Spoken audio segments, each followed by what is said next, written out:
journal. Hélène Assabi. Mesdames et messieurs, bonjour. Merci de suivre la grande édition de la mi-journée. Au sommaire, l'Afrique s'unit pour réfléchir aux mécanismes de promotion et de financement des infrastructures pour la ZLECAf. Les dirigeants du continent sont depuis ce matin à Luanda, en Angola, pour un troisième sommet. Le président du Conseil, Faure Sozona-Gnassingbé, prend part aux travaux. Les préparatifs de la 20e foire internationale de Lomé vont bon train. Une délégation du ministère de l'économie était sur le site hier pour le constat.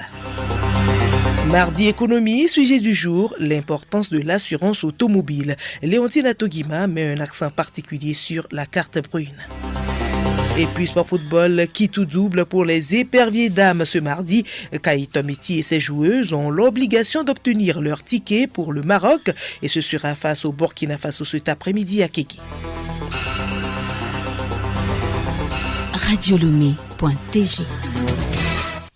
Démarrage ce mardi à Luanda, en Angola, du troisième sommet sur le financement des infrastructures en Afrique. Le président du Conseil, Faure Sozona-Gnassingbé, prend part aux travaux. La rencontre est placée sous le thème « Capitaux, corridors, commerce, investir dans les infrastructures pour la ZLECAf et la prospérité partagée ». Adama Trono.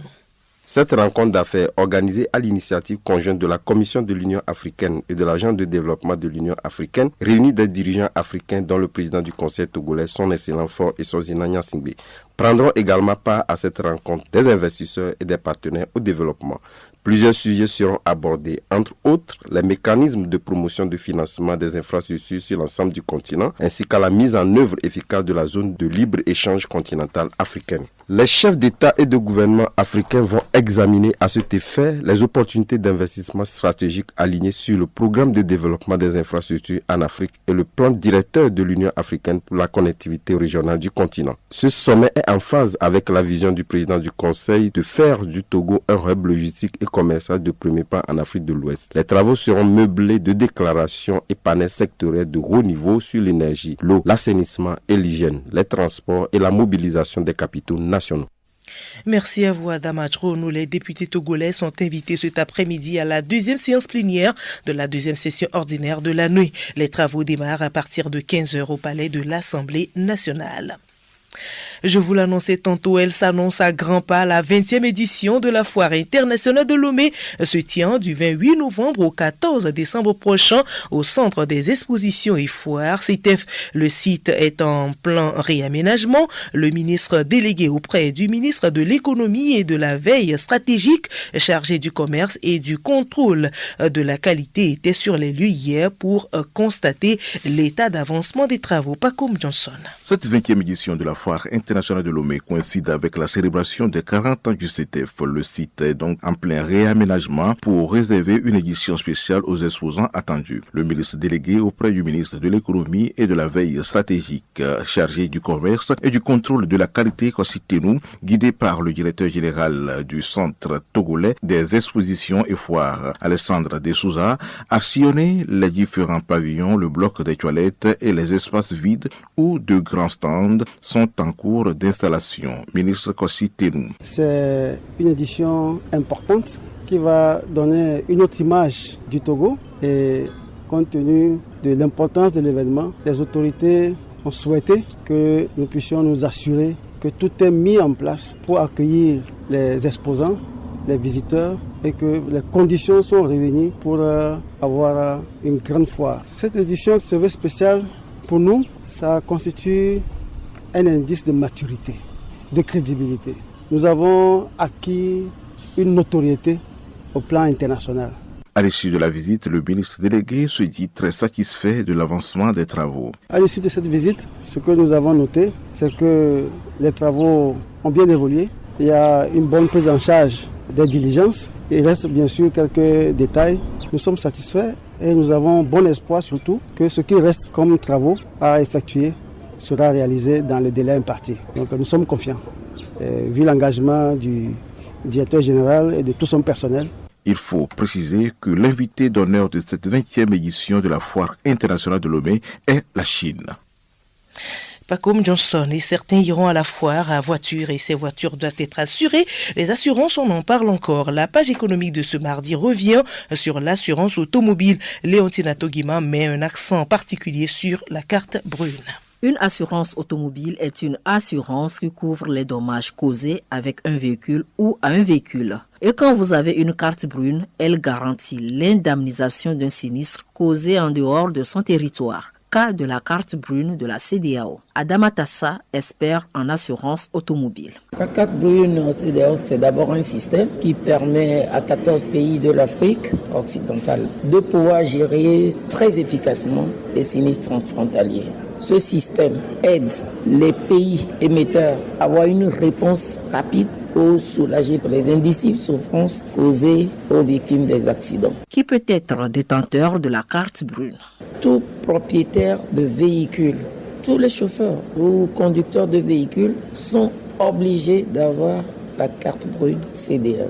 La carte brune, comment l'obtenir? Adama Tassa. D'emblée, quand vous avez votre assurance, la carte brune est systématisée. Et lorsque vous avez un accident, qu'il y ait une prise en charge rapide d'un sinistre qui arrive en dehors de votre territoire émetteur de votre assurance et carte brune. C'est-à-dire, je suis togolais avec mon véhicule qui est immatriculé au Togo, assuré au Togo, mais je fais un sinistre au Bénin. C'est comme si c'est au Togo que je fais. Parce qu'il y a l'extraterritorialité de la RC qui joue. Le système de la carte brune va prendre en charge ce sinistre et renseigner le Togo. Vous êtes aidé, protégé, accompagné, assisté par votre assureur. Et comme tout document, la carte brune a aussi une validité. La durée de validité dépend de la périodicité dans laquelle vous êtes assuré. Mais la périodicité normale, c'est 1 an d'assurance. Renouvelable si vous retournez vers votre assureur pour ça. Si vous ne le faites pas, vous êtes à découvert et quand vous avez un accident, vous devenez votre propre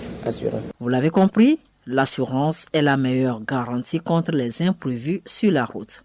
Merci à vous, Léontine, pour ces conseils. À tout autre sujet dans ce journal, la délégation de l'Union européenne au Togo lance sa campagne dénommée Agir ensemble. Elle a rencontré les médias hier à Lomé pour améliorer la perception de l'institution sur le terrain. Rebecca Kogomna. La délégation de l'Union européenne est composée de 5 personnes avec en tête un chef d'équipe.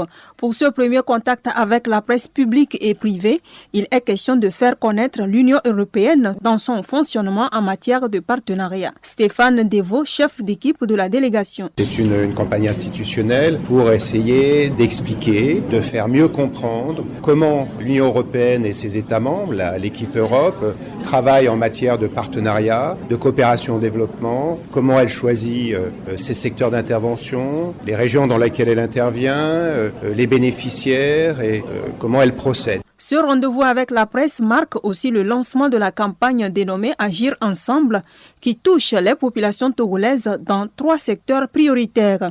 Il s'agit de l'entrepreneuriat et la jeunesse, l'énergie et la connectivité et l'environnement. Bénédicte Gallet, consultante en communication de la campagne. Cette campagne, c'est avant tout de pouvoir mettre des visages sur l'impact du partenariat entre l'Union européenne et le Togo. Techniquement, par exemple, on est en train de mettre en place l'électrification des quartiers comme Pala et du reste du Togo. Donc soit avec de l'énergie solaire, soit en réhabilitant tout le réseau de la CET. Cette campagne est prévue pour durer 3 mois à travers les médias et réseaux sociaux. Elle met en avant les témoignages des bénéficiaires dans toutes les régions du Togo.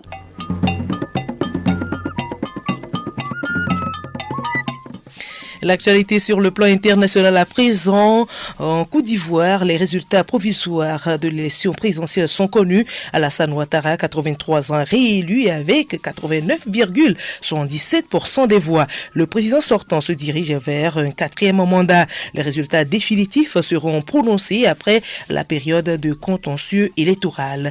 Bénin, le verdict est tombé hier. La Cour constitutionnelle a validé la liste provisoire des candidats. Les démocrates principaux principales partis d'opposition ne vont pas participer à la présidentielle du 12 avril 2026. En cause, le retrait du parrainage d'un élu du parti opposé à leur désignation. Cette exclusion n'est pas une première sous la présidence de Patrice Talon. Et puis au Cameroun, depuis l'annonce de la victoire de Paul Biya à un 8e mandat, des groupes de jeunes ont envahi les rues. Les forces de maintien de l'ordre ont essayé de dissiper les manifestants avec du gaz lacrymogène. L'ONU appelle au calme et demande des enquêtes.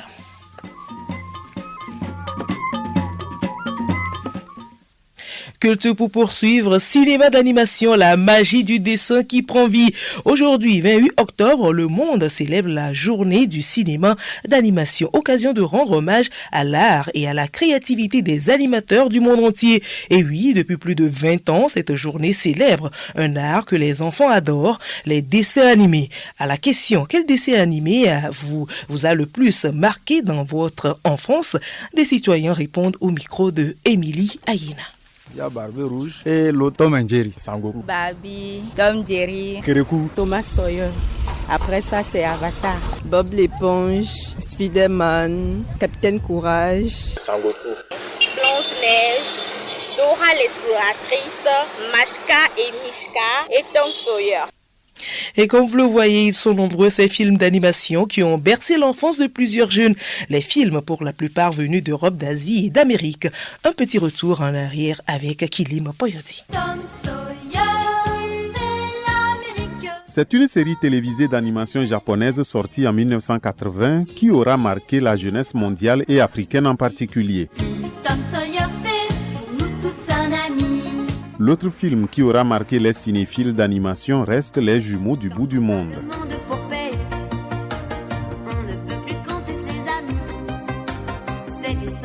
Un autre succès mondial de dessin animé, Les Mondes Engloutis.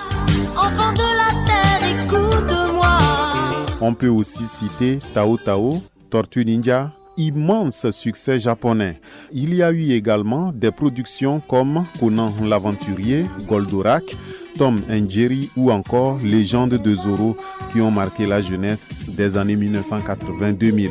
Ces films d'animation sont toujours d'actualité.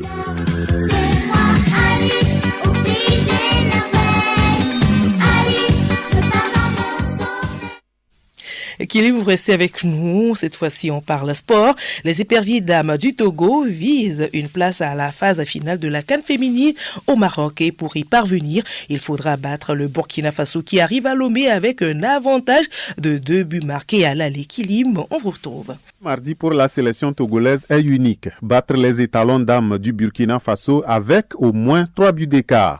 Un défi auquel Kaï Tometi et ses joueuses se sont préparées. Cette victoire, synonyme d'une qualification, donnerait la joie à un public désabusé par les sélections masculines éliminées de toutes les compétitions continentales. La sélectionneuse a à cœur d'écrire une autre page de l'histoire en qualifiant le Togo pour une seconde fois à la CAN après celle de 2022.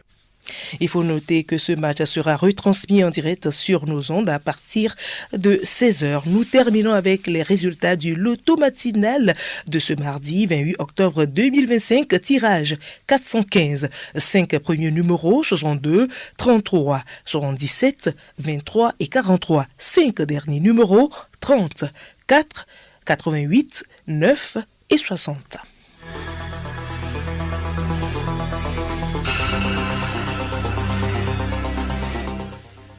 Voilà, ce journal se referme. Merci à vous de l'avoir suivi. Retenez pour l'essentiel que l'Afrique s'unit pour réfléchir aux mécanismes de promotion et de financement des infrastructures pour la ZLECAf. Les dirigeants du continent sont depuis ce matin à Luanda en Angola pour un 3e sommet. Le président du Conseil Faure Essos Mnangagwa prend part aux travaux. Et puis les préparatifs de la 20e foire internationale de Lomé vont bon train. Une délégation du ministère de l'Économie était sur le site hier pour le constat.